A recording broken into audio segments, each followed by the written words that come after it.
السلام عليكم ورحمة الله وبركاته. بسم الله الرحمن الرحيم. الحمد لله رب العالمين، وصلى الله وسلم وبارك على نبينا محمد وعلى آله وأصحابه أجمعين ومن تبعهم بإحسان إلى يوم الدين. أما بعد. கண்ணியத்துக்கும் மதிப்புக்கும் உரிய சகோதரர்களே, மனிதன் அல்லாஹ்வை நெருங்குவதற்காக செய்யக்கூடிய இபாதத்துகள் ரெண்டு வகையாக இருக்கிறது. ஒன்று, நாம் செய்ய வேண்டியவைகளை செய்யறது, தொழுகிறோம், நோன்பு பிடிக்கிறோம், சதகா செய்கிறோம், திக்ர் திலாவத் செய்கிறோம். இதெல்லாம் இபாதத்துகளுடைய ஒரு பகுதி. இன்னொரு பகுதி இருக்கிறது, செய்யக்கூடாதவைகளை தவிர்த்துக் கொள்ளுதல். இதற்கு துருவுக்குகள் என்று சொல்லுவோம். செய்யக்கூடாத விஷயங்களை தவிர்த்து நடந்து கொள்றது. பாவம் செய்யக்கூடாது, வட்டி கொடுக்கல் வாங்கல் செய்யக்கூடாது, பொய் பேசக்கூடாது. இந்த மாதிரி பல தவறுகள் மார்க்கத்தில் தடை செய்யப்பட்டிருக்குது. இவற்றை தவிர்த்துக் கொள்வது, இது இபாதத்துகளுடைய மறுபகுதி. இந்த ரெண்டிலையும் மார்க்கம் எதுக்கு கூடுதலான முக்கியத்துவம் கொடுத்திருக்கிறது என்றால், ஃபர்துகளை பொறுத்தவரையில அதை யாரும் விட இயலாது. அதை விடுறதுக்கான எந்த விதமான சலுகையிலும் எந்த சந்தர்ப்பத்தையும் கொடுக்கப்பட மாட்டாது. ஃபர்துகள் செஞ்சே ஆகும். மார்க்கத்துல செய்ய வேண்டியவைகள், நஃபில்கள் தொழுகிறோம், நஃபில் நோன்பு பிடிக்கிறோம், மற்ற நஃபிலான சதகாக்கள், இப்படி பலரும் செய்கிறோம். அதுகளை விடவும் விட வேண்டியவைகளை விடுவது, இதுக்குதான் மார்க்கம் கூடுதலான முக்கியத்துவம் கொடுத்திருக்கிறது. அல்லாஹ்வை நெருங்குவதற்கு ஷார்ட் வே, சுருக்கமான ஒரு வழி இருக்கிறது என்றால் அதுதான் பாவங்களை தவிர்த்து கொள்றது, விட வேண்டிய விஷயங்களை தவிர்த்துக் கொள்றது. இதால வேகமாக அல்லாஹ்வை நெருங்கலாம். நபியுல்லாஹி ஸல்லல்லாஹு அலைஹி வஸல்லம் அவர்களிடத்துல ஒரு மனிதர் வந்து கேட்கிறார், உரீது அன் அகூன அஅபதன் நாஸ், யா ரசூலல்லாஹ், மனிதர்கள்ல பெரிய வணக்கசாலியாக நான் ஆக விரும்புகிறேன், பெரிய ஆபிதாகணும் நான், அதுக்கு என்ன வழி?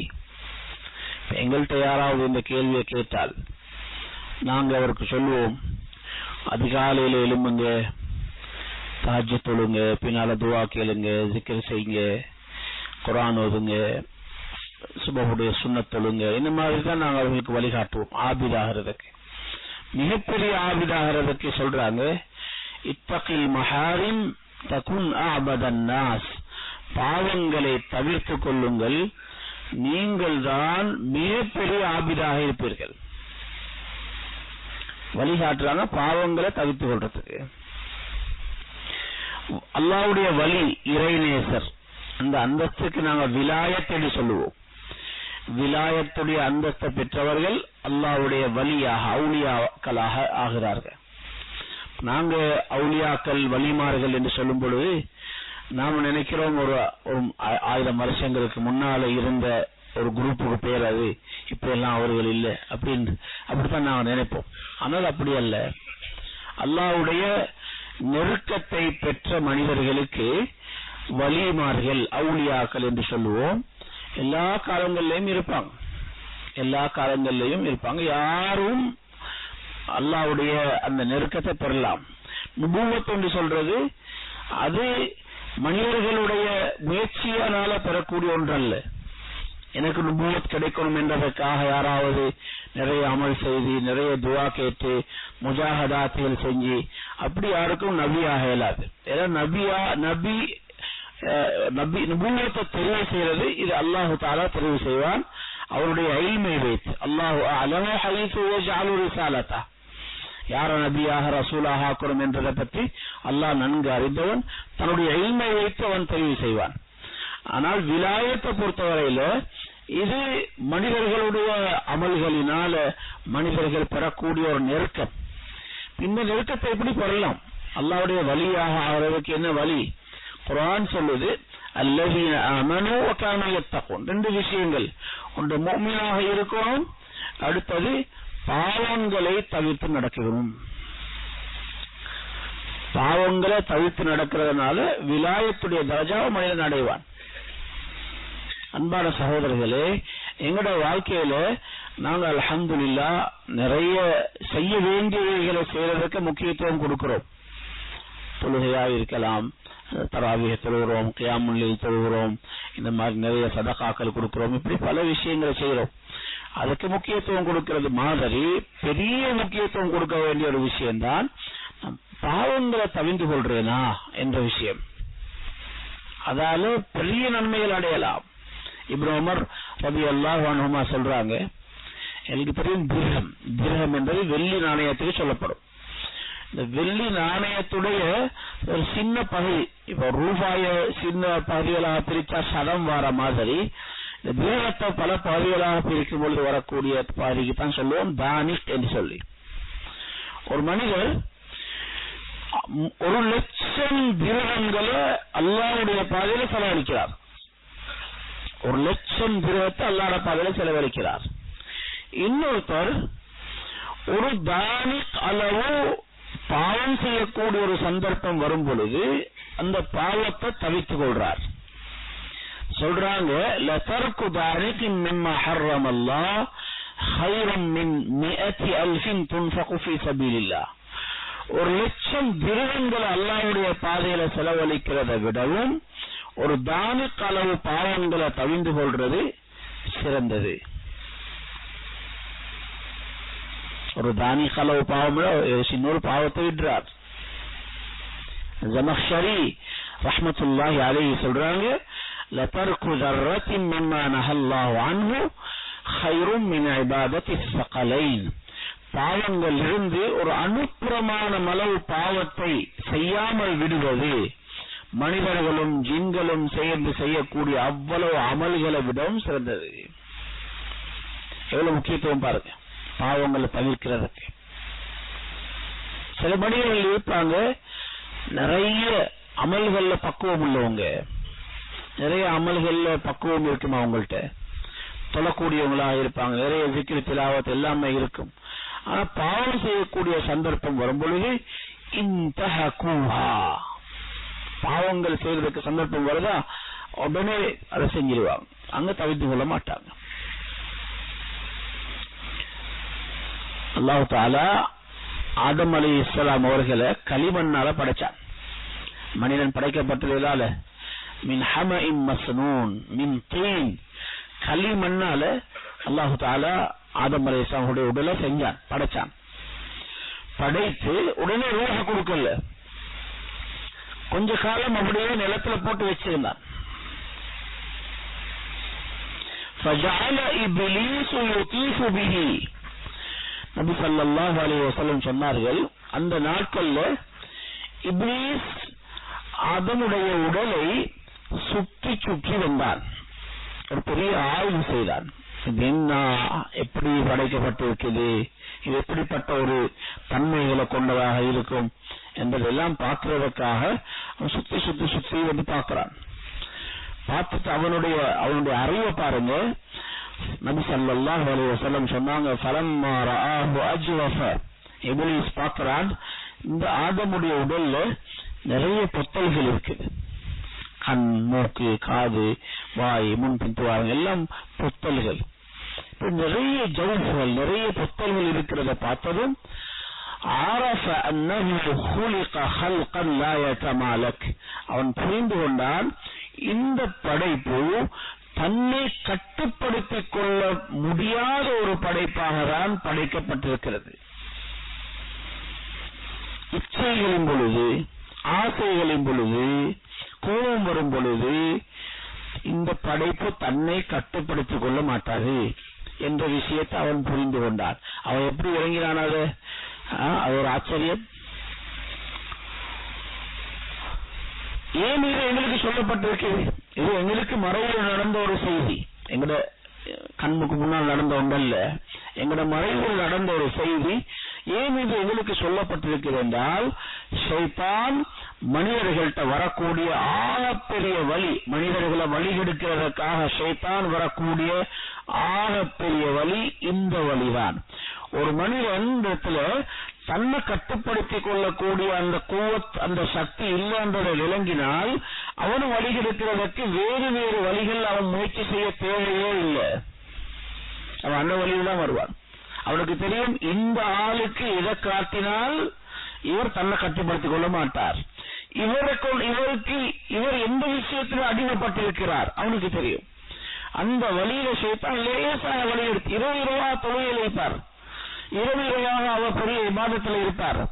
ஆனா ஷைத்தானுக்கு தெரியும் இவர் செய்யட்டும், பிரச்சனையே இல்லை, விடுவோம். இவருக்கு இந்த ஒரு இச்சையை ஆசையை காட்டினா போதும் எல்லாம் அழிஞ்சிடும். சில மிருகங்களுக்கு கொப்பை காட்டினா போதும் பின்னாலே வந்துடும், தன் எஜமான மறந்துடும். இந்த மாதிரி ஷைத்தானுக்கு தெரியும் ஒவ்வொரு மனிதனுக்கும் உள்ள பலகீனமான பகுதி எது, எதை காட்டினால் இவரை விழித்தாட்டலாம், எந்த இச்சைக்கு இவர் அடிமையாக இருக்கிறார் என்பது ஷைத்தானுக்கு தெரியும். அவன் அந்த வழியில தான் வருவான். இதை மட்டும் கட்டுப்படுத்தினால், தன்னை கட்டுப்படுத்திக் கொள்ளக்கூடிய பக்குவத்தை மனிதன் தன்னுடைய ஈமான் மூலமாக அவன் உருவாக்கிக் கொள்வான் என்றிருந்தால் இன்ஷா அல்லாஹ் ஷைத்தான் அந்த வழியில வாரதற்கு மிச்சம் கஷ்டப்படுவான். சொல்லுவாங்களே, ஒரு கால நஃப்ஸுக்கு மேல வைங்க, அடுத்த கால இன்ஷா அல்லாஹ் சொர்க்கத்துல வைப்பீங்க. அது என்னென்றால் சொர்க்கத்துக்கு போறதுக்கு ஆக லேசான வழி இச்சைகளை ஆசைகளை கட்டுப்படுத்தவும்.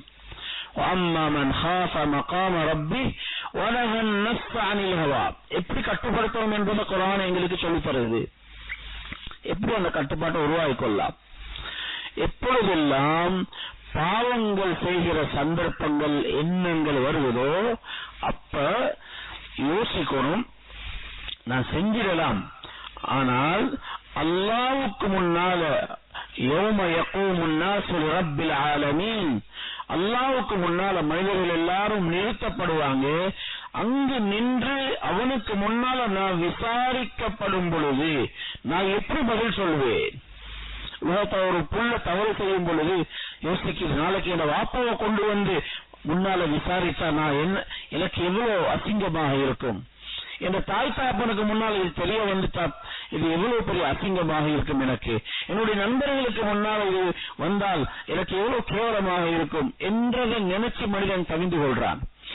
பாவங்கள் செய்யக்கூடிய சந்தர்ப்பங்களும் வரும்போது குர்ஆன் வழிகாட்டுது, அம்மா மன் காஃப மகாம ரப்பிஹி, என்ன நினைவு வரணும், அல்லாஹ்வுக்கு முன்னால என்ன மீண்டும் எழுப்பாட்டி வைத்து எனக்கு விசாரணை இருக்கிறது, அந்த விசாரணையில நான் என்ன பதில் சொல்லுவேன் என்பதை நினைக்கணும். என்பதை நினைத்து வனஹன் நஃப்ஸ அனில் ஹவா, தன்னுடைய அந்த இச்சையிலிருந்து ஆசையிலிருந்து தன்னை தடுத்துக் கொள்ள வேண்டும். ரெண்டும் செஞ்சால் ஃபைனல் ஜன்னத ஹியல் மஅவா, சுவர்க்கம் தான் அவர் ஒதுங்குகிற இடம். நாங்க செய்யக்கூடிய அமல்கள்ல சில குறைபாடுகள் இருந்தா அது நிராகரிக்கப்படலாம். நாங்க சொன்ன தொழுவோம் கபூல் செய்யப்பட்டுச்சா இல்லையா சரியா, அங்க போய்தான் தெரியும் இது கபூலா இல்லையா என்றது. சதகா கொடுத்தோம் கபூல் செய்யப்பட்டுச்சா இல்லையா சொல்ல தெரியாது. சில வேளை இஹ்லாஸ் இல்லாமல் இருந்திருக்கலாம், வேறு வேறு நோக்கங்களுக்காக நாங்க செஞ்சிருக்கலாம், நிராகரிக்கப்படலாம். ஆனால் பாவங்களை தவிர்த்து கொண்டால் இன்ஷா அல்லாஹ் கட்டாயமா எங்களுக்கு ஹைர் எழுதப்பட்டுட்டு, பாவங்களை தவிர்த்து கொண்டால் இன்ஷா அல்லாஹ். அதனால ஃபைனல் ஜன்னத ஹியல் மஅவா, இங்க அல்லாஹ்வுக்கு முன்னால நாம் பதில் சொல்லணும் என்பதை பயந்து பாவத்தை தவிர்க்கிறார். சுவர்க்கம் தான் அவருடைய ஒதுங்கும் தலம். நிச்சயமா சொர்க்கத்தில் அவருக்குரிய அந்த அந்த ஹைர்களை பதவிகளை அல்லாஹ் கொடுத்துருவார். ஆகவே அன்பான சகோதரர்களே, எங்களோட வாழ்க்கையில நிறைய சந்தர்ப்பங்கள் இருக்கு. நாங்க சொல்லுவோம், நான் உம்ராவுக்கு போனேன், 4 உம்ரா செஞ்சேன், நான் அல்ஹம்துலில்லாஹ் 26 தவாஃப் செஞ்சேன், நான் ஜியாரத்துக்கு போனேன், 3 முறை நான் வைக்காப்பட்டில் போயிட்டு தொழுதேன், அப்படி சொல்றோமா இல்லையா? நான் சதக்கா கொடுத்திருக்கிறேன், நான் இத்தனை வீடு கட்டி கொடுத்திருக்கிறேன், நான் இத்தனை பேருக்கு உதவி செஞ்சிருக்கிறேன். இப்படி நிறைய அமல்கள் எங்ககிட்ட பட்டியலா இருக்குது. அதே மாதிரி இருக்கணும். நான் இந்த பாவத்தை இத்தனை தடவை தவிர்த்து கொண்டிருக்கிறேன் அல்லாஹ்வுக்கு பயந்து. நான் இவ்வளவு பாவங்கள் செய்யக்கூடிய சந்தர்ப்பங்கள் இருந்தும் நான் இத்தனை பாவங்களை விட்டிருக்கிறேன் அல்லாஹ்வுக்கு பயந்து. இது மிச்சம் சக்தி வாய்ந்தது. இமாம் நவவி ரஹிமஹுல்லாஹ் அவர்கள் சொல்றாங்க, மனிதர்களுக்கு கஷ்டங்கள் தேவைகள் வரும் பொழுது ஒரு சுன்னா இருக்குது. அதுதான் தான் செய்த அமல்களை அல்லாஹ்விடத்தில் முன்வைத்து அல்லது தவிர்த்து கொண்ட பாவங்கள், யா அல்லாஹ் இந்த பாவம் செய்யக்கூடிய சந்தர்ப்பம் வார நேரத்தில் நான் உனக்காக இதை தவிர்த்து கொண்டேன் என்று சொல்லி அதை அல்லாஹ்வுக்கு முன்னால வைத்து துஆ கேட்கிறது சுன்னஹ், முஸ்தஹப் எழுதுறாங்க. இப்படியான சந்தர்ப்பம், யா அல்லாஹ் நான் உனக்காக இந்த பாவத்தை தவிர்த்தேன், இதை விட்டது உனக்காகத்தான். இதை மனசுக்கு எடுத்து அல்லாஹ்விடத்துல சொல்லி துஆ கேட்கலாம். அதெல்லாம் எங்கட அமல் அதால என்ன வரல, அழிந்து போறது இல்ல. இஹ்லாஸாக நாங்க மறைமுகமாக செஞ்ச அமல்களை அல்லாஹ்வுக்கு முன்னால வச்சு எங்களுக்கு துஆ கேட்கலாம். தவஸ்ஸுல் பில் அமால் என்று சொல்லுவோம். அமல்களை வசீலாவா வைத்து அல்லாஹ்விடத்துல துஆ கேட்கிறது. அன்பான சகோதரர்களே, எல்லாரோட வாழ்க்கையிலும் இப்படியான சந்தர்ப்பங்கள் இருக்கணும். அல்லாஹ்வுக்காக நாங்க விட்ட பாவங்கள் என்னன்றது. இந்த காலம், நாம இருக்கக்கூடிய இந்த காலம், எதிர்வரக்கூடிய காலம், இந்த காலங்கள் எல்லாம் பொறுத்தவரையில இது பயங்கரமான சோதனைக்குரிய காலங்கள். விசேஷமாக கண்களுக்குரிய சோதனை. இந்த காலம் கண்களுக்குரிய சோதனை. நாம் கஷ்டப்பட்டு செய்யக்கூடிய அமல்கள் எல்லாம் கண்களால அழிந்து போகுது. வாய்க்கு வேலை குறவு, காதுக்கு வேலை குறவு, கைக்கு வேலை குறவு, எல்லாம் இப்ப கண்ணுக்கு தான் வேலை. கண்களால மிக பெரும் ஒரு சோதனை ஏற்படக்கூடிய ஒரு காலத்தில் நாங்க இருக்கிறோம். அன்பான சகோதரர்களே, எல்லாரும் கண்களை பாதுகாக்க இந்த காலப்படி மிகப்பெரிய ஒரு போர் என்று சொன்னால் கண்களை பாதுகாக்கிறது தான். உலகம் எல்லாம் எங்கு போனாலும் பார்க்க கூடாதவைகள் நிறைஞ்சி இருக்குது. கண்ணை மூடிக்கொண்டு போக இயலாது, கண்ணை திறந்தான் போவோம், எல்லாம் விளங்கும். இந்த நேரங்களில் எங்களுக்குரிய பெரிய இபாதா என்னென்றால் கப்புல் பஸர். குர்ஆன் அல்லாஹ் தஆலா ஆண்களுக்கு வேறாக பெண்களுக்கு வேறாக ரெண்டு சாராருக்கும் தனித்தனியாக சொல்லக்கூடிய சில சட்டங்கள் இருக்குது. அதுல ஒன்றுதான் இந்த பார்வையை தாழ்த்துதல் என்ற சட்டம். குல்லில் முஃமினீன யகுது மின் அப்சாரிஹிம் வ குல்லில் முஃமினாத்தி யகுதுன மின் அப்சாரிஹின்ன. நபியே ஸல்லல்லாஹு அலைஹி வஸல்லம் மூமின்களுக்கு சொல்லுங்க, அவர்கள் தம்முடைய பார்வையை தாழ்த்திக் கொள்ளுமாறு. முஃமினான பெண்களுக்கு சொல்லுங்கள், அவர்கள் தம்முடைய பார்வைகளை தாழ்த்திக் கொள்ள வேண்டும் என்று. பொதுவாக இப்படியான சட்டங்கள் எல்லாம் ஒரு ரெண்டு சாராருக்கும் சேர்ந்து வந்துடும். ஆனால் இங்க தனியாக, அதுவும் நபியே நீங்க சொல்லுங்க என்று சொல்லி, சும்மா சொல்லி இருந்தாலும் அல்லாஹ்வுடைய ரசூல் தான் நமக்கு சொல்லுவாங்க.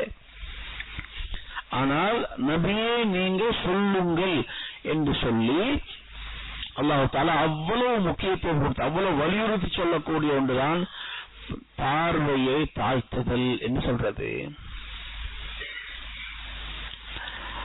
ஹஜ்ஜுக்கு போறோம், உம்ராவுக்கு போறோம், பல வகையான மனிதர்கள், ஆண்கள் பெண்கள் எல்லாம் வருவாங்க, முகங்கள் திறந்திருப்பாங்க.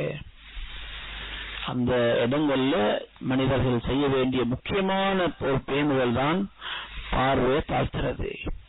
நபியுல்லாஹி ஸல்லல்லாஹு அலைஹி வஸல்லம் ஹஜ் உம்ராவுடைய சட்டங்களை நிறைய மக்களுக்கு தன்னுடைய ஹதீஸ்கள் மூலமாக விளங்கப்படுத்தி சொல்லிக் கொடுத்திருக்கிறாங்க. பார்வையை தாழ்த்தணும் என்றதை எப்படி விளங்கப்படுத்தினாங்க என்றால், நபியுல்லாஹி ஸல்லல்லாஹு அலைஹி வஸல்லம் ஹஜ்ஜுக்கு போயிருந்த நேரத்தில் அவர்கள் ஒட்டகத்தில் தனக்கு பின்னால ஒரு சஹாபியையும் ஏற்றிக்கொண்டு அவங்க வந்து கொண்டிருக்கிறாங்க. தன்னுடைய குடும்பத்தை சேர்ந்த ஃபத்ல் இப்னு அப்பாஸ் நினைக்கிறேன், அவர்களை ஏற்றிக்கொண்டு அவர்கள் வந்து கொண்டிருக்கிறார்கள். அவங்க மிக ஒரு வசீகரமான ஒரு சஹாபி. வார இடத்துல அவர்கள் அங்க சில ஒரு கூட்டம் வராங்க. அவர்கள் இருந்த அழகான பெண் ஒரு கேள்வி கேட்கறதுக்காக வேண்டி நபி ஸல்லல்லாஹு அலைஹி வஸல்லம் அவங்கள்ட்ட வராங்க. பாருங்க, அங்க வாரவங்க புதுசாக சந்திக்கக்கூடியவங்க கேள்வி கேட்க வராங்க. நபியுல்லாஹி ஸல்லல்லாஹு அலைஹி வஸல்லம் பதில் சொல்ல போறாங்க. கூட இருக்கிற அந்த வாலிபர் அவரையும் கவனிக்கிறாங்க. பார்க்கிறாங்க. அவருடைய பார்வை அந்த பெண்ணை நோக்கி இருக்கு. அந்த பெண்ணை பார்த்து கொண்டிருக்கிறார். அவர் கெட்ட நோக்கமோ எதுவுமே இருக்கல்ல, பார்த்து கொண்டிருக்கிறார். நபி ஸல்லல்லாஹு அலைஹி வஸல்லம் தன்னுடைய முபாரக்கான கைய அந்த வாலிபருடைய தலையில வைத்து அப்படியே திருப்பிட்டார். வார்த்தையால சொல்ற மற்ற விஷயங்கள்லாம் வார்த்தையால சொல்றாங்க, இந்த விஷயத்தை கையாலேயே அப்படி தலையை திருப்பிட்டாங்க. பார்க்காதீங்க என்று. எங்கள் எல்லாருக்கும் ஒரு பாடம். நாங்க உம்ரா ஹஜ்ஜுக்கு போனாலும் சரி, இந்த பஜார்ல இருந்தாலும் சரி, வேறு எங்க இருந்தாலும் சரி, எங்களுடைய பார்வைகள் இப்படி தப்பான இடங்களுக்கு போகும்பொழுது நாங்க உணர்றோம், அல்லாஹ்வுடைய ரசூல் ஸல்லல்லாஹு அலைஹி வஸல்லம் என்ன தலையை திருப்பிடுறாங்க, நாங்க திருப்பிக் கொள்ள வேண்டும். என்ன கிடைக்கும்? நபி ஸல்லல்லாஹு அலைஹி வஸல்லம் சொன்னாங்க, அல்லாஹ் தஆலா சொல்லக்கூடிய ஒரு விஷயத்தை சொல்றாங்க, இந்த பார்வை என்பது இப்லீஸுடைய நச்சூட்டப்பட்ட அம்புகள்ல ஒரு அம்பு.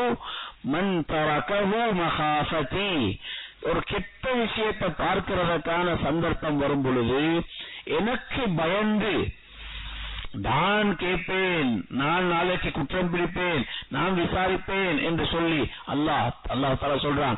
என்னுடைய பயத்துக்காக யாராவது அந்த பார்வையை தவிர்த்துக் கொள்வார்கள் என்றால் அப்தல்துஹு ஈமானன் யஜிது ஹலாவதஹு ஃபீ கல்பிஹி, அதுக்கு பகரமாக ஒரு அன்பளிப்பு நான் கொடுப்பேன், ஒரு கிஃப்ட் கொடுப்பேன். அது என்னென்றால் ஈமானை கொடுப்பேன். அந்த ஈமானுடைய ருசியை அவர் உள்ளத்தில் கண்டுகொள்வார். ஒரு ருசியை அனுபவிக்கக்கூடிய ஈமானை நான் கொடுப்பேன் என்று அல்லாஹ் சொல்றான். அன்பான சகோதரர்களே, இந்த காலத்தை பொறுத்தவரை நிறைய பேர் என்ன சொல்றாங்க, ஈமான பாதுகாக்க இயலாது, எங்க போனாலும் கெட்ட காட்சிகள், எங்க போனாலும் பார்க்கக்கூடாதவைகள், ஈமான பாதுகாக்கவே இயலாது என்று சொல்றாங்க. ஆனால் ஒரு முஃமின் நாடினால் இது ஈமான சம்பாதிக்கிற காலம். எங்கெங்கெல்லாம் பார்க்க கூடாதவை இருக்கிறோ அங்கெல்லாம் மன் தரகஹு மகாஃபதி, அல்லாஹ்வுக்கு முன்னால் நான் நிற்க வேண்டுமே என்று பயந்து அந்த பார்வையை பார்க்காமல் தாழ்த்திக் கொண்டால் ருசியுடன் கூடிய ஈமான் கிடைக்கும், நிறைய ஈமான சம்பாதிக்கலும். அதனால அன்பான சகோதரர்கள், இந்த காலத்துல நாங்க ஏற்படுத்திக் கொள்ள வேண்டிய முக்கியமான பக்குவம் இது. எங்களோட உடல்ல மற்ற உறுப்புகளை எல்லாத்தையும் விடவும் சின்ன ஒரு உறுப்பு தான் கண் என்று சொல்றது. அதுக்குள்ளேயும் பெருசா ஒண்ணும் சதை ஒண்ணுமே இல்லை. கண்ணில் இருக்கக்கூடிய இந்த அந்த போல்ஸ் எடுத்து அப்படி புளிச்சிங்கன்னா தண்ணி தான் வைக்கும், அது போல ஒண்ணும் இல்லதில்லை. எங்களோட இவ்வளவு பெரிய உடலை இந்த சின்ன உறுப்புகள் ஆட்சி செய்யக்கூடாது. இது சும்மா இழுத்துட்டு போகுது. ஒரு பெரிய படிச்ச மனுஷன், எவ்வளவு பெரிய எத்தனையோ 80-100 கிலோ பாரமான மனுஷன், இந்த கண் என்ன செய்து எங்கெங்கயோ எல்லாம் இழுத்துட்டு போகுது. இந்த கண் இவரை பலகீனப்படுத்துது. இந்த நிலைக்கு போறது என்பது எங்களுக்கு கேவலமாக தெரியும். இவ்வளவு பெரிய ஒரு மனிதன், நான் இவ்வளவு படித்திருக்கிறேன், இவ்வளவு பெரிய ஒரு பதவியில் இருக்கிறேன், நான் இத்தனை பிள்ளைகளோட வாப்பா, நான் இவ்வளவு பெரிய ஒரு குடும்பத்துல ஒரு முக்கியமான ஆள், என்ன எல்லாரும் மதிக்கிறாங்க, நான் இந்த சின்ன கண்ணுக்கு அடிமைப்பட்டு போயிருக்கிறேனா, எங்களுக்கு அது கேவலமாக தெரியணும். அந்த பக்குவத்தை நாங்க உருவாக்கி கொள்ள வேண்டும். ஹவாசிகளுடைய நோன்பு, விசேஷமான மனிதர்களுடைய நோன்பு என்று சொல்றது வெறும் பசியில் இருக்கிறது மட்டுமல்ல, வெறும் பசியில் இருக்கிறது அல்ல. கண்ணுக்கு நோன்பு, காதுக்கு நோன்பு, வாய்க்கு நோன்பு. கண்களால பார்க்க கூடாதவைகளை பார்க்க மாட்டாங்க, ஏன் நோன்பு பிடிச்சிருக்கிறேன். காதுகளால கூடாதவைகளை கேட்க மாட்டாங்க, ஏன் நோன்பு பிடிச்சிருக்கிறேன். வாய்களால நாவுகளால கூடாதவைகளை பேச மாட்டாங்க, ஏன் நான் நோன்பு பிடிச்சிருக்கேன். இப்படி நோன்பு பிடிச்சாதான் நோன்பு முடிய கொள்ள இந்த கட்டுப்படுத்தக்கூடிய பக்குவம் வரும். நோன்பு மூலமாக கிடைக்க வேண்டிய பெரிய பக்குவம் தான் தன்னை கட்டுப்படுத்திக் கொள்ளக்கூடிய அந்த பக்குவம். அந்த பக்குவம் வரும் நோன்புல. இந்த கட்டுப்பாடுகள் நாங்கள் ஏற்படுத்திக் கொண்டால், நாவுக்கு நோன்பு, சாப்பிடுறது உள்ளுக்கு போறதுக்கு மட்டும் இல்ல, பேசுறது என்றது வெளியில வாரது, அதுக்கும் நான் கட்டுப்பாடு உண்டாக்கும். யாருடைய குறைகளையும் பேசக்கூடாது. குறையில்லாத மனிதர்கள் இருக்கிறாங்களா உலகத்துல? யாருமே இல்ல. மவுத் வரைக்கும் யாருக்காவது குறை சொல்லி கொண்டு, குறை சொல்லி சொல்லி சொல்லி சொல்லி இப்படியே வாழ்றது. யாருக்கும் குறை சொல்லக்கூடாது, எல்லா காலங்களையும் குறை சொல்லக்கூடாது.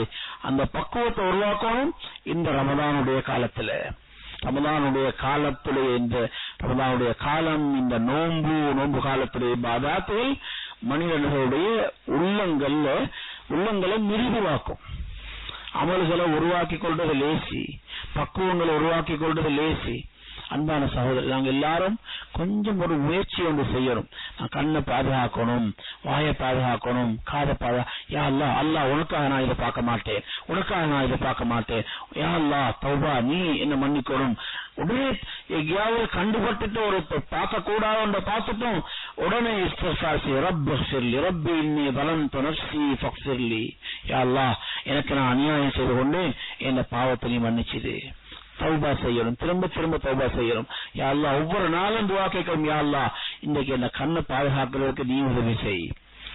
இப்படி ஒரு பக்குவமான வாழ்க்கையை முயற்சி செய்து உருவாக்கி கொண்டால் இன்ஷா அல்லாஹ் ஒரு கட்டுப்படக்கூடிய அந்த வாழ்க்கை எங்களுக்கு கிட்ட வரும். எங்களுக்கு நிறைய இந்த இபாதத்துகள்ல இன்பம் இல்லை, இபாதத்துகள்ல என்ன இல்ல, இன்பம் இல்ல, ருசி இல்ல. ஆசைதான் தொழணும் என்று தொழுகொள்ள முடியல, தொழுகல விருப்பம் இல்ல, திலாவத்துக்குள்ள விருப்பம் இல்ல. இதற்கான பிரதானமான காரணங்கள்ல ஒன்றுதான் கண்ணை தப்பாக உபயோகிக்கிறது. கண்கள் தப்பாக உபயோகிக்கப்படுமா இருந்தால் இபாதத்துகள்ல இன்பம் இல்லாமல் போகும், இபாதத்துகள் பாரமாக ஆரம்பிக்கும். லேசான ஒன்றில் இந்த கண் பார்வை என்று சொல்றது. ஏனென்றால் நாங்க பார்க்கிற ஒவ்வொரு பார்வையும் ஏதோ ஒன்றை டச் பண்ணுது. நாங்க பார்க்கிற ஒவ்வொரு பார்வையும், நான் ஒரு ஆளை பார்த்தோம், கண்டோம், பேசினோம், சில வேளை குறிச்சி நாங்க பார்த்திருப்போம், பின்னால எத்தனையோ நாட்கள் கழிந்து திரும்ப யோசனை பண்ணி பாருங்க, அது திரும்ப பார்க்கலாம். அப்படியே உள்ளுக்கு பதிஞ்சிட்டு சில பல வருஷங்களுக்கு பின்னால கண்டுட்டு சொல்லுவோம், நான் எங்கேயோ கண்டிருக்கிறேன், உங்களை எப்போ நான் கண்டிருக்கிறேன் அப்படின்னு. என்ன அர்த்தம்? எங்களோட பதிவுக்குள்ள வந்துட்டாங்க. பார்க்கறது எல்லாம் பதிவாகுது. தேவையில்லாத எல்லாம் உள்ளுக்கு நிறைஞ்சிட்டால் தேவையானதுக்கு இடம் வரமாட்டாது. தேவையில்லாத நிறைய விஷயங்கள் உள்ளுக்கு நிறைஞ்சு ஸ்பேஸ் இல்ல இருக்கு மேல. இப்ப தேவையானதுக்கு இடம் இல்ல. குர்ஆனுடைய மஹப்பத் இல்ல, துஆவுடைய மஹப்பத் இல்ல, அல்லாஹ்வுடைய ரசூலுடைய மஹப்பத் இல்ல, சஹாபாக்களுடைய மஹப்பத் இல்ல. தேவையில்லாதவர்களை நிறைச்சு கொண்டோம். நாங்க ஒவ்வொன்றையும் பார்க்கிற நேரங்கள்ல நாங்க யோசிக்கிறோம், ஏன் தேவையில்லாத எல்லாத்தையும் நான் உள்ள போட்டுக்கொள்ளணும். நாங்க என்ன வாசிக்கிறோம் என்றது முக்கியமானது. கண்களால வாசிக்கிறோமா இல்லையா? அந்த செய்தி, இந்த செய்தி, அந்த செய்தி, இந்த செய்தி எல்லாத்தையும் வாசிக்கிறோம். நாங்க நினைக்கிறோம் இது வாசிச்சதோடு அப்படி முடிஞ்சிடும் என்று. அப்படி இல்லை, எல்லாம் உள்ளுக்கு வருது, எல்லாம் உள்ளுக்கு வருது. பிரச்சனைகளை நிறைய வாசிக்காம கேட்காம இருந்துட்டா பிரச்சனை இல்லாத உலகத்துல வாழலாம். யாரு எப்பயுமே பிரச்சனைகளை கேட்டுக்கொண்டு வாசிச்சு கொண்டிருப்பாங்களோ அவங்களோட உலகம் எப்பயுமே பிரச்சனை நிறைஞ்ச உலகமா தான் இருக்கும். அவங்களுக்கு பார்க்கிற இடமெல்லாம் பிரச்சனையாகத்தான் தெரியும். இவ்வளவு கஷ்டமான உலகத்துல நான் வாழ்றேனே என்றுதான் அவர் ஃபீல் பண்ண உணர்வார். ஏனென்றால் அவர் பிரச்சனையை வாசிக்கிறார், அவர் பிரச்சனையை கேட்கிறார், பிரச்சனைகளையே பார்க்கிறார். அவருக்கு உலகமே பிரச்சனை நிறைஞ்ச உலகமா தெரியும். ஒருத்தர் பிரச்சனைகளை வாசிக்கல, அவருக்கு கண்டுகொள்ளவே இல்லை, அவர் காதல போட்டுக்கொள்ளல என்றால் உலகம் அமைதியானதாக தெரியும். நல்ல உலகத்துல நான் வாழ்றேன், எல்லாருமே நல்ல மக்கள், இப்பதான் அவருக்கு விளங்கும். அதனால நாங்க என்ன வாசிக்கிறோம், என்ன பார்க்கிறோம் என்பதெல்லாம் மிக முக்கியமானது. இரவு காலங்கள்ல படுக்க போகும் பொழுது அமைதியாக தூக்கத்துக்கு போகணும், குழப்பி கொண்டு போகக்கூடாது. நிறைய பேர்கள் அந்த செய்தி, இந்த செய்தி என்ற பேச்சு என்ற இந்த எண்ணத்துல உலகத்தில் இருக்கிற அவ்வளவு பிரச்சனைகளை, அங்க நடந்த கொலை, இங்க நடந்த கொலை, இங்க நடந்த பிரச்சனை, அங்க நடந்த அட்டூழியம் எல்லாத்தையும் தலையில போட்டுக்கொண்டுதான் தூக்கத்துக்கு போறது. இனி எப்படி எங்களுடைய இரவு அமைதியாக இருக்கும்? தூக்கத்துக்கு போகும்போது நல்ல சிந்தனைகளை போடும். அரபு பெண்கள்கிட்ட ஒரு பழக்கம் இருந்ததான், அவங்க பிள்ளைகளை அழுது கொண்டிருக்கிற வேலை தூக்கமாக்க மாட்டாங்க. பிள்ளை அழுது கொண்டு தூங்கினா, நீங்க எங்களுக்கு தெரியும், அழுது கொண்டே பிள்ளை தூங்கினா பிறகு 2 மணிக்கு பின்னால பார்த்தாலும் விம்மி விம்மி இருக்கும். ஏதாவது தூக்கத்துல எல்லாம் அழுகுது. அப்படி பிள்ளைக்கு கடைசி நேரத்தில் அப்படி தூங்கினா அதை எழுப்பாட்டி நல்லா சிரிக்க வச்சுதான் அந்த பிள்ளைய தூக்கத்துக்கு அனுப்புவாங்களாம். என்றால் அது அவருடைய வளர்ச்சியில, உள ரீதியான வளர்ச்சியில எல்லாத்திலையும் அது பாதிக்கும். இரவு போகும் பொழுது எங்களுக்கு மார்க்கம் அழகான வழியை காட்டி இருக்குது. உங்களோட வலது பக்கத்தை பெட்ல வைத்து اللهم أسلمت نفسي إليك ووجهت وجهي إليك وفضلت أمري إليك. يا الله, நான் என்ன உன்னிடத்தில் ஒப்படைச்சிட்டேன், என்னுடைய முகத்தை நான் உன் பக்கம் திருப்பி விட்டேன், என்னுடைய எல்லா கர்மங்களையும் நான் உன்னிடத்தில் ஒப்படைத்து விட்டேன். இப்படி அழகான துஆவெல்லாம் எங்களுக்கு சொல்லி இதை சொல்லிட்டு நீங்க தூங்கோ. பிஸ்மிக ரப்பி வதஅது ஜம்பி.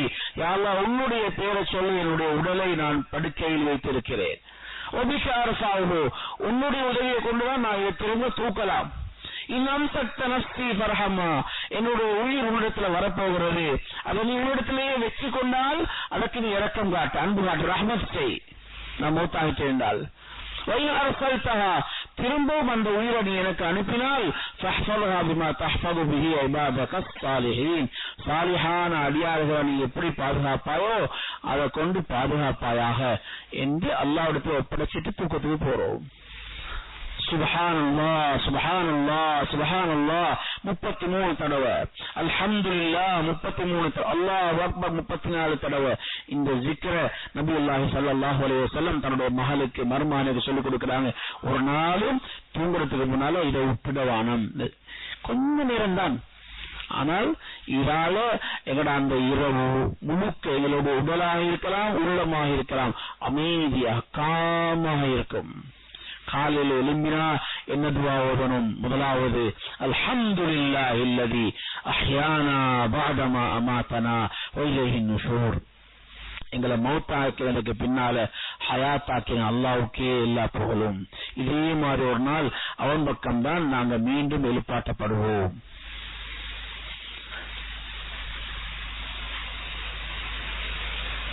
அல்ஹம்துலில்லாஹில்லதி رد علي روحي وعافاني في جسدي وأذن لي بذكره.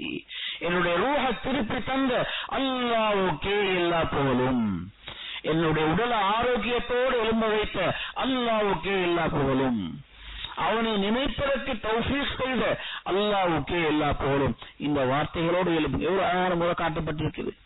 நாங்க இப்படி தூக்கத்துக்கு போறோம், எல்லா பிரச்சனைகளையும் தலைக்குள்ள போட்டுக்கொண்டு தூக்கத்துக்கு போறோம். இந்த நிலைமையெல்லாம் மாத்திரம் முழுமையாக துனியாவிலிருந்து நாங்க துண்டித்து எல்லா பிரச்சனை ஒரு பக்கம் வச்சு போட்டு தூய்மையான நிலையில போகணும். பிரச்சனை முடியாது, செய்திகள் முடியும். எப்ப முடியும்? செய்திகள் முடியாது. மௌத்து வரைக்கும் எல்லா செய்தியும் வந்து உடனே இருக்கும். அங்கு அதுவும் தெரியணும், இதுவும் தெரியணும், எல்லாத்தையும் பார்த்து வந்தா மௌத்து வரைக்கும் வாழ்க்கையை வீணா போய்விடும். 20-30 வருஷமா எல்லா செய்திகளையும் உடாம பாக்குறோம், கேட்கிறோம், வாசிக்கிறோம். என்ன நடந்துச்சு? ஒன்றும் இல்லை. யாரு சம்பந்தப்பட்டவங்களோ அவங்களுக்கு தேவையான செய்திகள் அவங்க படிக்கணும். ஆனால் உலகத்தில் நடக்கிற எல்லாமே எனக்கு தெரியணும், எல்லாத்தையும் நான் பார்க்கணும், எல்லாத்திலையும் நான் ஆய்வு செய்யணும், எல்லாத்திலையும் முடிவு வாங்கணும் என்று எல்லாரும் இருந்தால் வாழ்க்கையே வீணா போய்க்கிறோம். அதனால அன்பான சகோதரர்களை, நாங்க பெருமதியான ஆட்கள். எங்களோட ஒவ்வொரு உறுப்பும் பெருமதியானது. இந்த துனியாவுக்காக படைக்கப்பட்டவர்கள் இல்லை. நாங்க சொர்க்கத்துக்குரியவர்கள். நாங்க சொர்க்கத்துக்கு போக வேண்டிய பெருமதியான மனிதர்கள். எங்களோட எல்லா விஷயங்களையும் பெருமதி ஆக்கணும். நாங்க பேசினா பேச்சு பெருமதியாக இருக்கணும், பெருமதியானவைகளை கேட்கணும், பார்த்தால் பெருமதியானவைகளை பார்க்க வேணும், வாசிக்கிறோம்னா பெருமதியானதை வாசிப்போம், பெருமதி இல்லாத வாசிக்க மாட்டோம். அரசர்கள் இருக்கிறாங்களே, எல்லாத்திலையும் பெருமதியானதை தான் தெரிவு செய்வாங்க. அவங்க சந்திச்சா பெருமதியான ஆட்களா என்று பார்ப்பாங்க. ஒரு அரசர் ஒரு அரசியல் இருக்கிறார், அரசராக இருக்கிறார், ஆட்சியாளர் தன்னை சந்திக்கிறதுக்கு எல்லாருக்கும் அனுமதி கொடுக்க மாட்டார். அவர்கிட்ட நிறைய டைம் இருக்குது. ஆனால் எல்லாருக்கும் அனுமதி கொடுக்க யாரு சந்திக்க வரதா இருந்தாலும் எவ்வளவு பெருமதியானால் என்பதை பார்க்கிறாரா இல்லையா? எல்லாத்திலையும் பார்க்கிறான். இதுக்கு நான் போகணுமா, இந்த இடத்துக்கு நான் போகணுமா, அவ்வளவு பெருமதியானதா எங்களை பார்த்தோம் ஒரு இடத்துக்கு போறாங்க. அரசருக்கு அவர் பெருசாக இருக்கலாம். எங்க ஒவ்வொருத்தருக்கும் அரசரை விடவும் எந்த வாழ்க்கை எனக்கு பெருசு, எந்த உடல் எனக்கு பெருசு. யாரு தன்னை மதிக்கிறாங்களோ அவர்கள் தன்னுடைய நேரத்தை மதிப்பாங்க. யார் தனக்கு மதிப்பு கொடுக்கலையோ அவங்க தன்னுடைய நேரத்தை மதிக்க மாட்டாங்க. அவங்க சும்மா யாரும் கொடுப்பாங்க. அதனால எங்களுக்கு நாங்க மதிப்பானவர்கள், கண்ணியமானவர்கள், கண்ணியமான இடத்துக்கு போக வேண்டியவங்க. நாங்க எங்களுடைய விஷயங்கள் மதிச்சு நடக்கணும். அதனால அன்பான சகோதரர்களை, பெருமதியை பார்த்து நேரம் கொடுப்போம், பெருமதியை பார்த்து தீர்மானிப்போம். இந்த நிலைமை வரணும். துனியாவுக்காக வேண்டியே வாழ்ந்து துனியாவுக்காகவே மௌத்தாக கூடாது. من كان همه ما يدخل في بطنه فقيمته ما يخرج من بطنه. யாருடைய முழு கவலையும் வயிற்றுக்குள்ள என்ன போறது இதை பத்தியே இருக்குமோ அவருடைய பெருமதி என்னென்றால் வயிற்றிலிருந்து என்ன வெளியில வருதோ அதுதான் அவருடைய பெருமதி. அதனால நாங்க பெருமதியான ஆட்கள் பெருமதியாக மாற வேணும். அல்லாஹ் தஆலா எல்லோருக்கும் அருள் செய்வானாக. ரமலானுடைய மாதத்தை நல்லா ஆரம்ப கட்டத்தில் இருக்கிறோம். இன்ஷா அல்லாஹ் இந்த கட்டுப்படுத்திக் கொள்ளக்கூடிய அந்த தன்மையை நாங்கள் உருவாக்கிக் கொள்ளணும். அல்லாஹ் தஆலா எல்லோருக்கும் அருள் செய்வானாக. அல்லாஹ் தஆலா பேசிய விஷயங்களை சிறப்பாக அமல் செய்யக்கூடிய பாக்கியத்தை நம்ம எல்லோருக்கும் நசீபாக்குவானாக. வஸல்லல்லாஹு வஸல்லம் வபாரக அலா நபியினா முஹம்மத் வஅலா ஆலிஹி வஅஸ்ஹாபிஹி அஜ்மஈன் வல்ஹம்துலில்லாஹி ரப்பில் ஆலமீன்.